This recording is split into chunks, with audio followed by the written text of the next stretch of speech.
Hi. Alright, today, well, not just today, but every day I'm guilty of owning this nice 2006 MacBook. But in addition to that, I'm also going to talk about making your own foam pads with this $4 17-foot roll of polyfoam weather seal.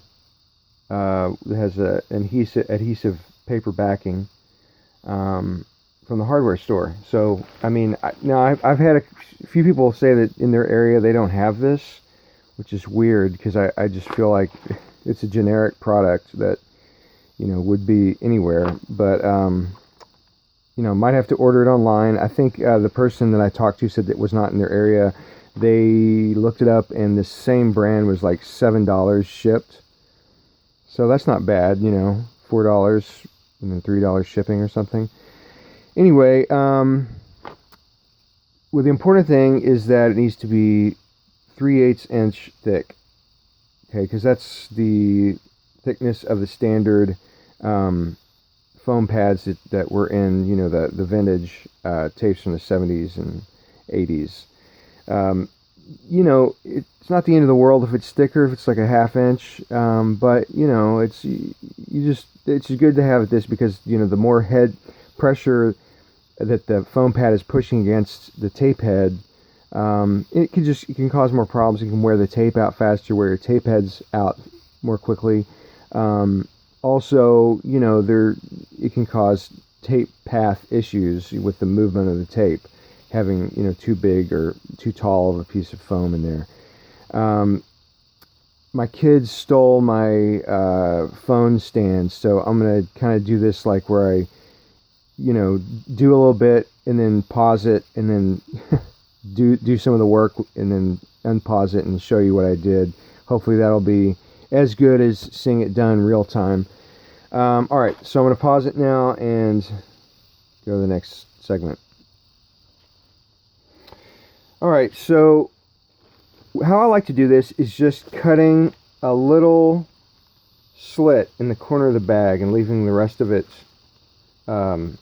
still sealed or closed together, so that I can just pull the tail out and not have just like a messy roll to deal with. So that's one thing. So it's just a little more convenient. Couple ways you can do this. You can make just a bunch of foam pads all at once. You watch a movie, just cut a bunch of pads, or do it as needed. Either way, some of these this is the plastic strip that came out of an 8-track, and it I've just kind of brushed off the crumbled foam. These pretty much all deteriorate. There are a few from the late 70s and 80s that are still in good shape. They just used a particular kind of foam that stood the test of time. But this, you just take it out of your 8-track, clean it, dust it off, clean it off, and use it as a measuring stick. Just put this up against there and snip off the amount you need. Okay, so here I have, cut off a length that matches the old plastic strip from the 8-track in question.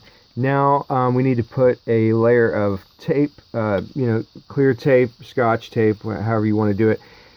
The only thing about this is that you just want to make sure, I use Scotch brand because the adhesive on it is better. You just want to use a tape with a good adhesive on it. If you use like dollar store brands, etc., then it'll tend to come off with, once you've got the tape moving across it, or maybe a temperature change. So anyway, I'm going to put some tape on here and show you that. Alright, so I've put tape on here, and what I did, is just, it already has one straight edge on the edge of the tape, so I just lined it up with the edge of the foam, and that way, you don't have to trim that edge. Let it hang over a little bit on the sides, and now I'm going to take some scissors and trim it up. Okay, now I have the edges of the excess Scotch tape trimmed off. Now what you want to do is just, well, I would do this with two hands but I'm holding the phone, but press the tape into the foam. You just want to try to fuse it as much as as much as you can. The good thing about Scotch tape is that it breaks down over time, or starts like oozing its adhesive, which is terrible if you use it on the actual tape, which a lot of people do. To if the tape is broken and you have to splice it together, they'll stick a piece of Scotch tape on there. Horrible for that, because the oozing adhesive will cause problems with the tape reel. But great for foam, because it just means that it will stick more over time, which is good. So now this is a 1/2 inch wide, which we need 1/4 inch wide. So I'm going to cut this in half and pause it here. Alright, so now I've cut this 1/2 inch strip of weather seal foam with Scotch tape on the top of it in half, lengthwise. And now I have 2 foam pads. Now, I did this kind of quickly. You can take your time, be more careful and all this stuff. I mean, it's obviously you're looking at it and you're like, it's not like, NASA grade edges and quality. You can get there with practice, but honestly, it doesn't matter. And anybody who tells you that like a millimeter, of it being shorter on this side or a little thicker on this side, it does not matter. It won't affect anything. Now, if it's like, if there's an enormous taper, if it tapers down to like a needle point, you're gonna, I mean, now you're talking about having some issues. But this whole process literally takes like 2 minutes to make 2 of these pads, versus in a roll of this stuff, $4, you can make 200 pads from it. That's like 2 cents a pad or something, versus what are they, if you get them online, I think you get like 15 or 20 or something for $5 of these, 15 or 20 of just these. So, and then you have to wait for the shipping or pay the shipping. It's, this is easy. Go to your hardware store, spend $4, have 200 pads, which you can make 2 in 2 minutes. I mean, it just seems like, it's a no-brainer.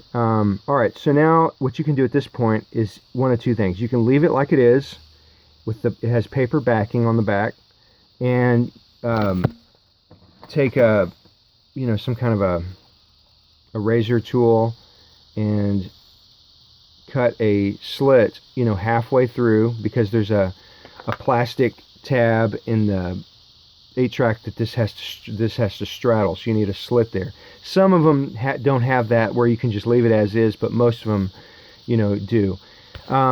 And you can just go with the paper backing, no problem. Or you can take your old plastic strip, flip it over to the clean, fresh side, remove the paper backing from this, and then stick it on. And do the same thing, but of course you want to do your cut after you stick it to the old plastic strip, not before, in that case. So let's see, is that it? Yeah, that's it. Just do this. Don't order them online. I mean, that's expensive. I mean, unless you just have disposable income and time to wait. But I want to do it. I want to get this done. So anyway, if you do too, go to the hardware store, get a 17-foot roll of this, 1/2 inch wide, 3/8 inch tall. Those need to be the measurements. I have not seen 1/4 inch wide weather seal foam. I mean, it may exist, but I haven't seen it. So if it did, then I would just get that, and then you don't have to cut them in half. Anyway, hope this was helpful.